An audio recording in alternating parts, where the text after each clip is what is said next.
Joel, I want to talk about this film, but first we are getting more Dark Matter, aren't we? Because me and my missus are obsessed with that show. Season 2's coming down the pike. We finished shooting it. They're just sort of stitching it all together now. Lovely stuff. I can't wait to see how that story unfolds, considering how it kind of was wrapped up in the last series. But anyway, this is about train dreams right now. Congratulations on this movie, mate. Everything I hear about it is absolutely phenomenal. It looks stunningly beautiful. And returning to the role of exec producer, it must have been something that you were really, really passionate about. Yeah, I've always been passionate about this story since I had read the novella, you know, a good 5-6 years before Clint came knocking on my door. And the story resonated with me then in a massive way. And then, you know, since then I've become a dad. And if you watch the film, you'll know why, but it resonated with me on a whole other, deeper, terrifying level after that.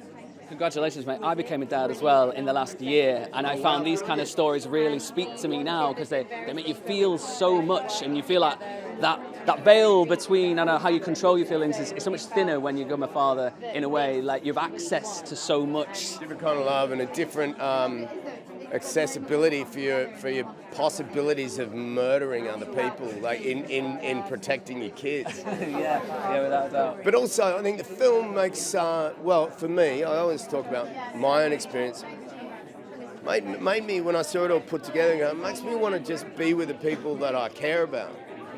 I struggle with being present in each moment and kind of the fear that one day you might look back and go, I just didn't really make use of the time I had with everyone that I really cared about. And the film really made me feel that, if that makes any sense. Yeah. I was saying to Felicity, it feels like these kind of movies, when we live our lives on our phones now and we don't get to have that interconnectability, that your emotions aren't kind of put on the front line as much now as they were in historic times, and to see that reflected, those stories reflected back at us, is something we like yearn for as human beings now, I think. And it's up to movies like this to be able to remind us that that's there.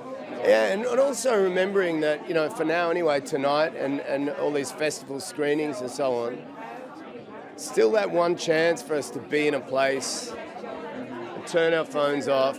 Can't do it in an aeroplane anymore unless you choose to.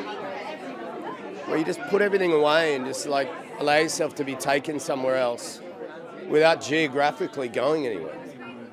And I think cinema is very sacred for that reason.